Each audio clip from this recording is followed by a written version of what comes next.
할렐루야, 서로 축복하십니다. 오늘도 만나서 행복합니다. 심우 권사님 이렇게 많이 오셔서 고맙습니다. 감사합니다. 오늘따라 더 이뻐요.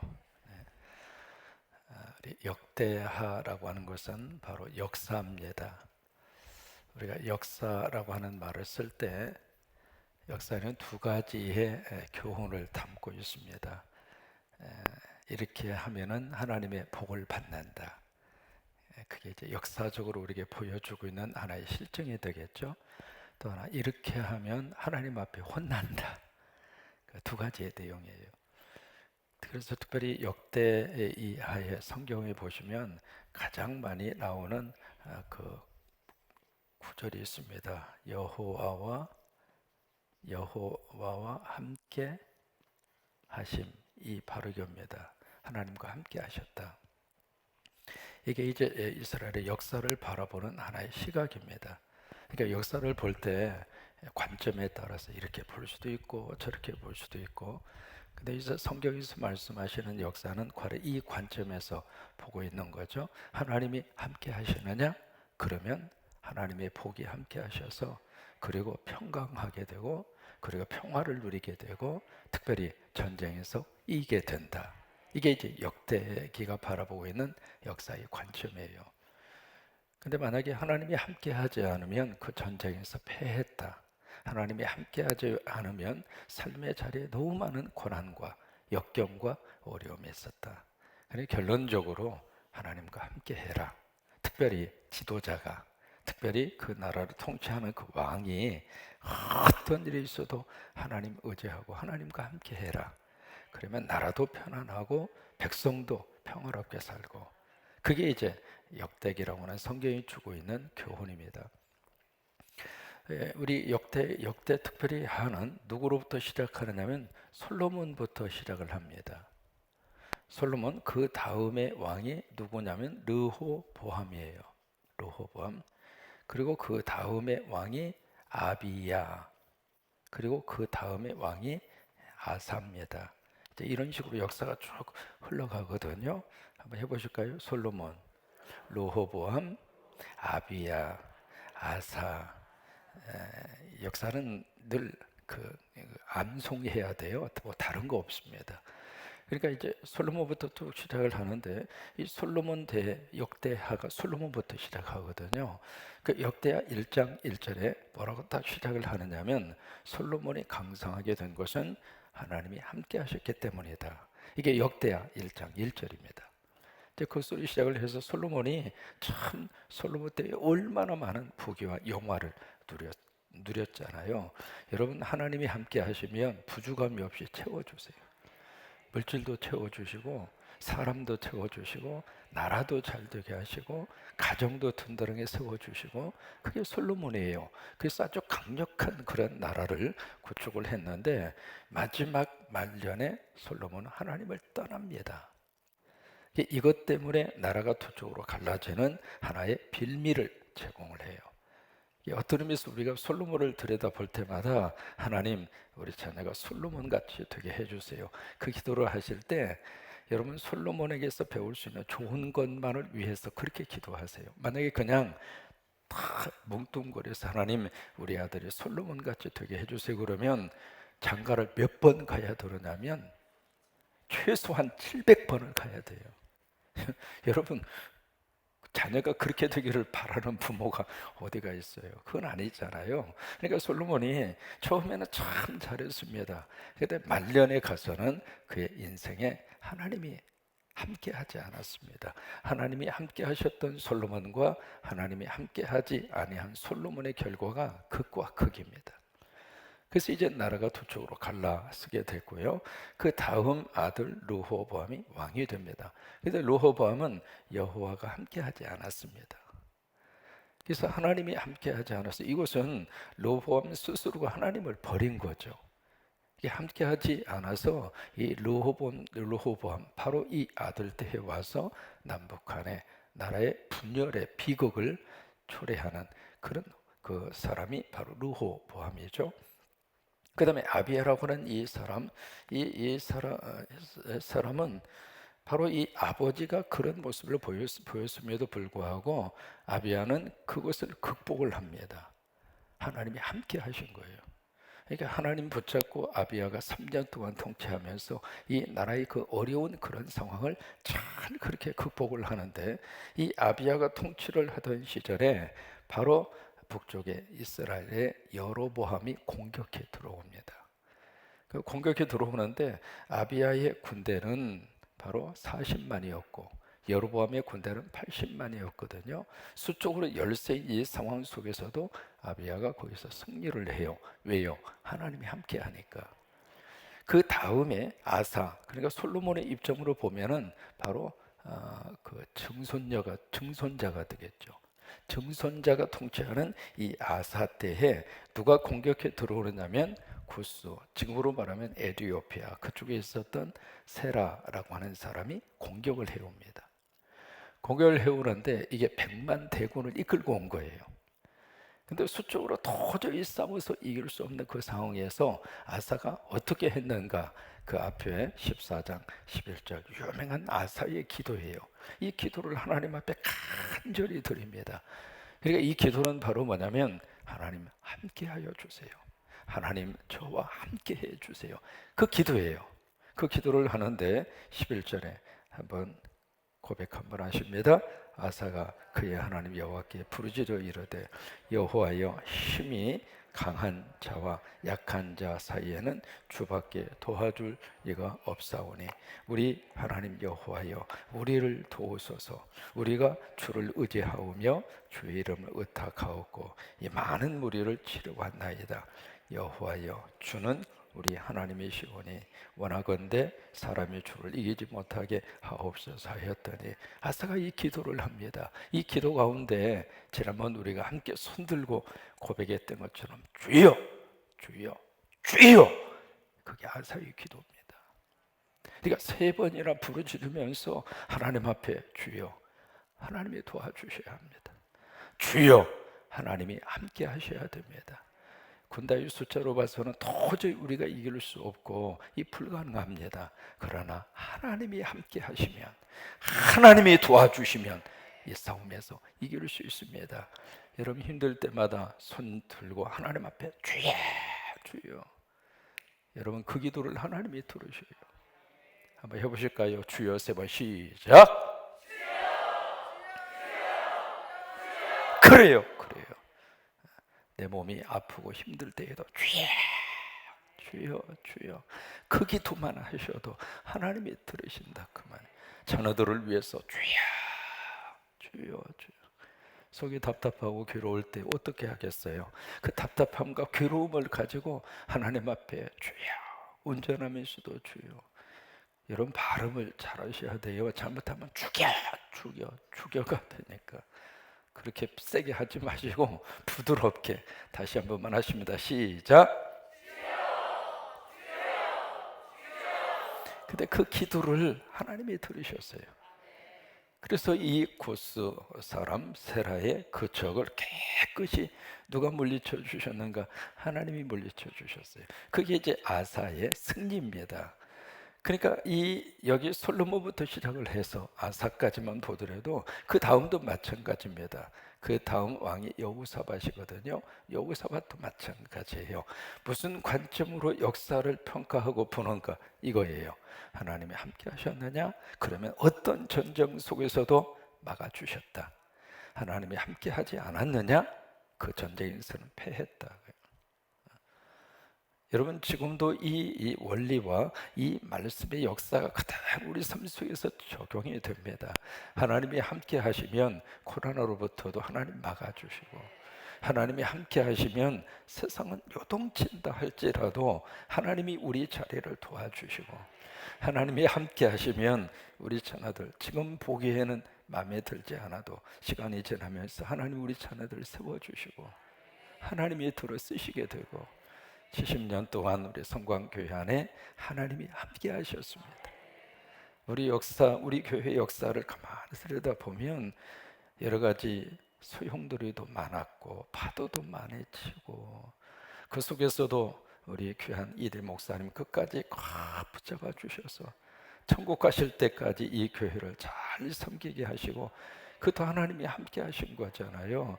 그 다음에 3대 목사님 그 어려운 IMF 시절에 이 귀한 건물을 잘 지을 수 있도록 그것도 하나님이 함께 하신 거죠. 부정한 종을 보내셔서 세계선교회 귀한 그 시발점이 될 수 있도록 그것도 하나님이 함께 하신 거잖아요.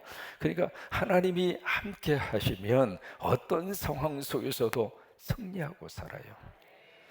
그래서 이제 멋진 승리를 하고 돌아오는 이 아사를 누가 맞이하는가? 오뎃의 아들 아샤라라고 하는 하나님의 선지자. 지금으로 말하면 목사가 그를 딱 마중을 갑니다. 마중을 가서 승리의 감에 취해서 얼마나 여러분 들뜨겠어요. 100만 대군을 무찌르고 돌아왔으니까 흥분된 그런 상태잖아요. 그런 상태 속에서 그렇게 승리감에 취해서 돌아오는 이 아사 왕과 그 백성들을 대상으로 놓고 여기에 하나님의 사람 아샤라가 설교를 합니다. 그 설교 내용이 바로 2절이에요. 뭐라고 설교하는가? 이렇게 설교를 합니다. 2절을 같이 한번 읽겠습니다. 그가 나가서 아사를 맞아 이르되 아사와 및 유다와 베냐민의 무리들아 내 말을 들으라. 너희가 여호와와 함께하면 여호와께서 너희와 함께하실지라. 너희가 만일 그를 찾으면 그가 너희와 만나게 되시려니와 너희가 만일 그를 버리면 그도 너희를 버리시리라. 그게 2절 이 설교입니다. 설교의 주제가 바로 뭐냐면 하나님이 함께 하시며 너희가 하나님과 함께하면 하나님도 너희와 함께 할 것이다. 만약에 너희가 하나님을 버리면 하나님도 너희를 버린다. 그러니까 이 주제의 설교를 그대로 한 겁니다. 하나님과 함께하면 계속해서 승리할 것이다.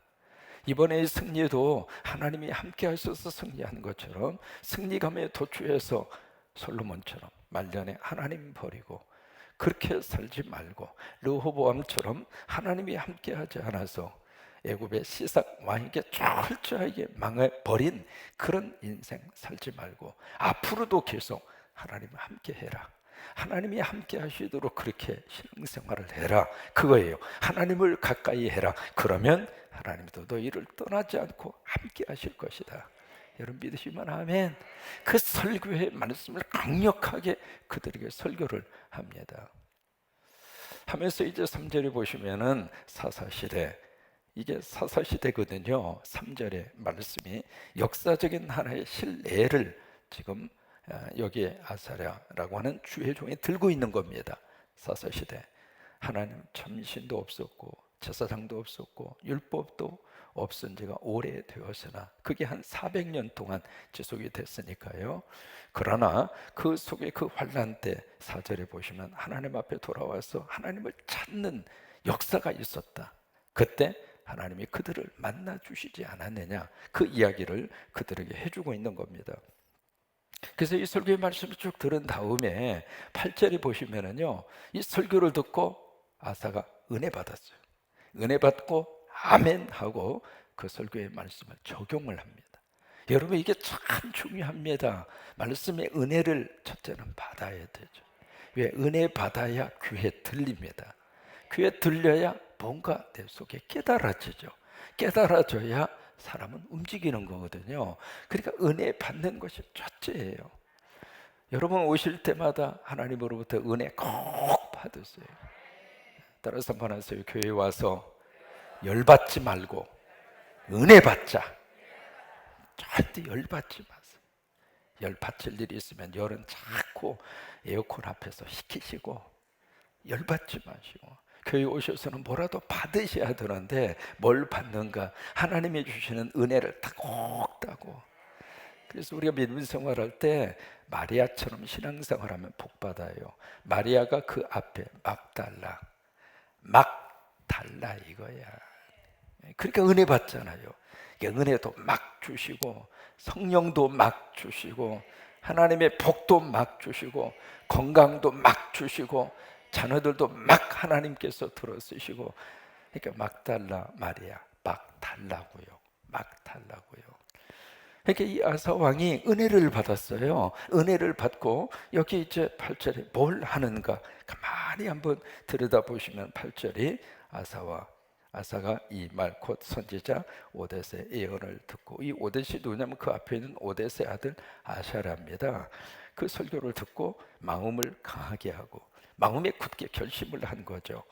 그리고 가져간 물건들을 유다와 베냐민 온 땅에서 없애고, 유다와 베냐민이 어디냐면 남쪽 나라 유다입니다. 그 땅에서 다 없애고 에브라임 산지에서 빼앗은 성읍들, 에브라임 산지가 어디냐면 북쪽 이스라엘을 에브라임 산지라고 그래요. 그러니까 북쪽 이스라엘에서 빼앗은 그 산지들, 그 산지에 있는 그 성읍들, 거기서도 다 우상들을 없애고, 또 여호와의 낭실 앞에 있는 여호와의 제단을 재건하고, 그러니까 없애고 재건하고 없애고 재건하고. 이게 뭐냐면 이 아사라, 아 그렇구나, 하나님 가까이 해야 앞으로 나도 살고 나라도 살 수 있구나. 그러니까 우상을 다 없애버리고, 오늘 새벽에도 하나님 가까이 하시는 거잖아요. 예배드리고 기도하고 말씀 듣고 그리고 찬양하고, 이게 가까이 하는 거거든요. 그러니까 우리 입에다가 아버지를 달고 사는 게 복이더라고요. 성경에 있는 말씀대로 아빠 아버지, 아빠 아버지, 아버지라는 말을 붙이지 않아도 괜찮아요. 아바만 하셔도 돼요. 아바 아바. 예수님이 하나님을 향하여 가장 많이 불렀던 호칭이 아바예요. 아바 아바. 그냥 아바만 하셔도 돼요. 그게 하나님 가까이 하는 거거든요. 그래서 이 아사 왕이 그렇구나, 하나님 가까이 하자. 그래서 우상을 다 없애면서 이제 그런 식으로 아사가 남쪽 나라를 통치를 하니까 이게요, 기적의 역사가 나타납니다. 북쪽에 살고 있는 사람이 가만히 보니까 남쪽이 막 잘 되는 거예요. 경제도 일어나지, 나라도 막 부강해지지. 왜 그런가 싶어서 막 듣다보니까 남쪽에 십자가가 세워지고 남쪽에 예수 믿는 사람들이 많아지고, 그럼 막 하나님을 찾고 하나님을 기도하고, 그 모습을 보면서 북쪽에 살고 있는 사람들이 슬금슬금 남쪽으로 다 탈출해서 남쪽으로 다 오는 거예요. 그게 오늘 성경에 그대로 기록이 되어 있습니다. 9절이에요 9절. 9절 말씀해 보시면 그 내용이거든요. 유다와 베냐민의 무리를 모으고 에브라임과 므낫세와 시므온 가운데서 나와서 저희 중에 머물러 사는 자들을 모았으니 이는 이스라엘 사람들이, 북쪽이 이스라엘입니다, 아사의 하나님 여호와께서 그와 함께 하심을 보고, 그게 보여진 거예요. 그게 보여진 거예요. 아, 저쪽에 남쪽에 저 나라 아사 왕이 어떻게 저렇게 통치를 잘하는가, 어떻게 나라가 저렇게 잘 되는가, 가만히 보니까 하나님이 함께 하시더라 그 말이에요. 그래서 그것을 보고 아사에게로 돌아오는 자가 많았음이니라. 마치 우리나라하고 똑같은 현상들이 과거 이스라엘 역사 속에서 일어났어요. 여러분 지금 남북한 비교를 하면은요, 비교할 수 없을 정도로, 경제적으로는 이건 뭐 말할 수 없을 정도이고, 이게 인공위성으로 이렇게 한반도를 막 들여다보면은요, 저녁에 북쪽은 완전히 깜깜해요. 전기가 없으니까 불을 켤 수도 없는 거예요. 남쪽은 대낮처럼 환합니다. 그거 하나만 보더라도 남북한 이 차이가 비교할 수 없을 정도로. 왜 그래요? 북쪽은 김일성, 김정은 우상단지가, 지난번 말씀드렸죠. 혹시 기억하세요? 동상이 몇 개라고 그랬습니까? 4만 개, 4만 개. 징글징글해. 여기를 보아도 동상, 저기를 보아도 동상. 그 동상을 사진으로 찍을 수 있습니다. 찍는데요, 만약에 그 동상을 찍는데 그 앞에 사람이 서 있을 거 아니에요. 사람을 그 동상을 배경으로 해서 사진을 찍을 때 그 동상 전체가 전면으로 다 찍히는 것은 괜찮아요. 근데 사람 중심으로 찍다 보면 동상 목이 잘릴 수도 있고, 그래서 동상이 뭐가 중원디, 그러니까 사람 중심으로 찍을 거 아니겠어요. 만약에 그 사진이 하나라도 발각이 나면 그건 바로 구속이에요. 그 동상이 살아있는 사람보다도 더 신성시 여기는 나라, 그러니 그 나라가 잘 될 리가 있습니까? 그러니까 그 모습을 보고 북쪽을, 북한을 탈출해서 남한으로 오는 것처럼 이스라엘 역사 속에도 그런 일들이 계속해서 일어나게 된 겁니다. 그 다음에 아사가 어느 정도 강력하게 영적인 이 신앙의 개혁을 했느냐면 여기 16절에 보시면 태후의 자리를 폐해버립니다. 태후가 자기의 이제 왕비의 어머니잖아요. 어머니 그 태후의 자리를 폐할 정도로. 왜 그러는가? 여기 아사랴의 가증한 목사는 목상을 만들어서 갖다가 섬기니까, 이러면 당신도 망하고 나도 망합니다. 우리 나라가 거덜납니다. 그래서 태후의 자리를 폐할 정도로 이 아사가요 철저히 하나님과 함께 하는 그런 통치를 해서요, 결국 어떤 결론이 나왔는가? 마지막 절에 보시면은 이 15장 마지막 절 19절에 보시면은 같이 한번 읽습니다. 이때부터 아사왕 제 35년까지 다시는 전쟁이 없으리라. 이 말씀이 우리나라에 그대로 적용이 되고 있고 앞으로도 적용되기를 기도합니다. 다시는 전쟁이 없으니라. 아사가 몇 년을 통치했는가? 41년 통치했어요. 41년 통치하는 동안에 35년 동안 그 나라를 평화롭게 전쟁에서 막아줬어요. 무엇이? 하나님이 함께 하셔서. 그래요. 하나님이 함께 하시면 전쟁도 막아주시고 그 나라도 든든하게 세워져 가고, 하나님이 함께 하시면 건강하게 사실 수 있습니다. 하나님이 함께 하시면 오늘도 할렐루야 아멘 하며 하나님 앞에 찬양하고 그렇게 살 수 있어요. 그 은혜가 오늘도 우리 가운데 넘치게 되기를 주의 이름으로 축원합니다. 바로 가장 중요한 키워드는 이겁니다. 하나님이 함께 하시는가. 그래요. 오늘도 예배드리고 하나님과 함께하는 축복의 하루가 되시기를 축원합니다.